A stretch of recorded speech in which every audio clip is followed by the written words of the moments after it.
right, so the Rising Stars Challenge was an absolute W for the NBA. That whole tournament structure where you have like four different teams going at it instead of it being just one big game, having this thing set up with an Elam ending, it made it super, super, super entertaining. And it made me very excited about bringing that format over to the All-Star game on Sunday, right? I don't see the All-Star game on Sunday not being competitive, right? There's no way this particular format brought over to the All-Star game doesn't make it a competitive sort of thing, right? I highly doubt we suffer from the same issues that we've seen over the last few years from a competitive standpoint. Even the whole dynamic of having the winner of the Rising Stars tournament participate in the All-Star game on Sunday makes for a competitive dynamic within it of itself, right? There's no way that the winner of that tournament, a bunch of second-year guys and rookie guys, don't come in and look to set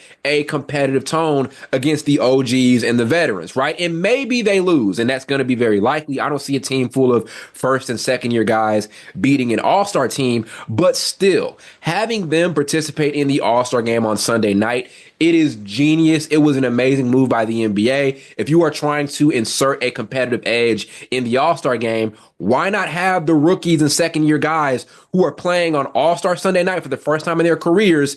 Why not have them in there? They're going to set a competitive edge, a competitive tone. They're going to have a chip on their shoulder. I think it is going to be absolutely amazing to watch, even if they don't get past like that semifinal round. And obviously, you see the title of the video. I want to talk about Stephon Castle and how good he was through that tournament. He had a game winner in the semifinal round, then comes back around and has the game-winning assist to ultimately win the challenge, getting the ball over to Keontae George in the left corner, and he drained a three-pointer for the win. But Castle was amazing throughout the course of those games, and I'm excited to see what energy he comes up and brings on Sunday night. And one thing I was watching with this Rising Stars Challenge is who's going to be that rookie to set the tone. So one interesting thing about this class, this previous draft class, and we all know it, it was a relatively weak draft class. I've said this before. I said over the summer, even with Zachary Ricochet being picked number 1 overall and Alexander Sarr being picked number 2 overall, there was nobody who stood out to me as the clear-cut best player in this particular class. And it's actually reflective if we look at how the Rookie of the Year standings are right now. I don't think the NBA has either Ricochet, obviously not Ricochet, or Alex Sarr within the top 3 on the Rookie of the Year ladder. So given that things are so up in the air with this particular rookie class, my question was, with this game, who is going to be the guy that emerges as that alpha and sets that tone? Who is going to be the standout guy in what has been a pretty confusing draft class so far? Again, this has not been a flat out amazing rookie class. This is not a Rookie of the Year race that I'm very excited about. And I'm not downing anybody at all. I'm not downing Jalen Wells or Stephon Castle or any of these players, but it just has not been a very exciting Rookie of the Year race, point blank period. But I want to give credit and a ton of credit to Stephon Castle because he came in these games and set a massive tone. And as I said, looked like the absolute alpha the entire way through. He was aggressive from the get-go. He was playing defense. He was rebounding. He was getting somewhat physical here and there. There was a play that I loved where I think he missed a layup, then gets an offensive rebound and tipped it back up. Like, the effort was there in this particular game. He looked like he went out there, set a tone. And as I said, I think that's very, very important, not just for the sake of All-Star Weekend to have a guy come out and be as competitive as he was, but it was important for him to come out and establish himself as what looked like the alpha in what has been a pretty iffy draft and rookie class so far. And that's been the way it's been the entire season, right? I mean, I think right now he is number 1 or number 2 on the Rookie of the Year ladder. I have to go back and think, and he has been pretty much the best guy.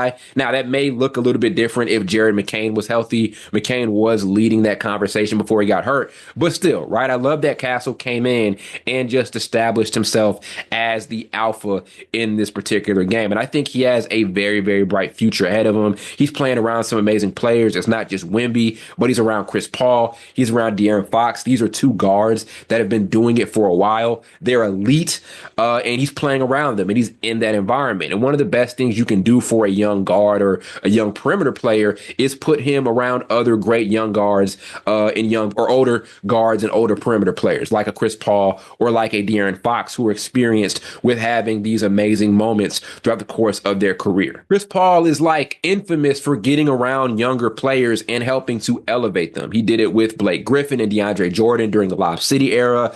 Also did it in that really weird year with OKC where he got over there and played with Shea and Dennis Schroeder and helped them get to the playoffs and really perform a lot better than what they should have given how that roster was made up. And he did it also with the Phoenix Suns with DeAndre Ayton and Devin Booker by getting them to the NBA Finals in their first season with him being there.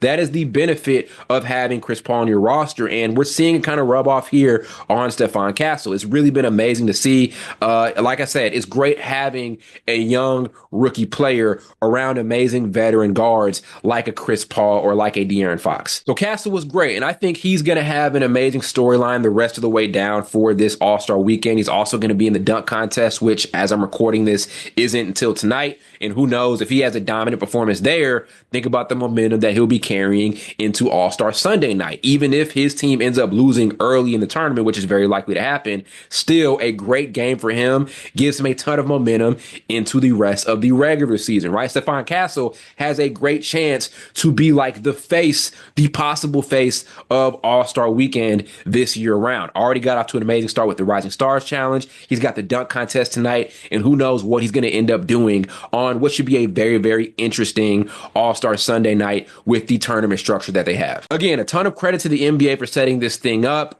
Just, again, having the younger team, the winner of the Rising Stars Challenge, participate in All-Star Sunday night. It is genius. It sets a competitive tone and competitive edge from the get-go. If they steal a win, think about the conversations that happen there. It's going to set NBA social media on fire. I love the ideas and the marketing behind this entire thing. I think it's going to be a great Sunday night. I will say this, if this structure doesn't fix the All-Star game and make it more competitive and make it more interesting, then I don't know what will at this point, right? There is no way that this structure doesn't work. If it doesn't, then we need to have some more serious conversations about the role of All-Star Weekend and the All-Star Game within and of itself across the scope of the NBA in the first place. So great stuff from Stephon Castle. Great start here so far to All-Star Weekend, and I'm excited to see how this thing ends up looking the rest of the way down.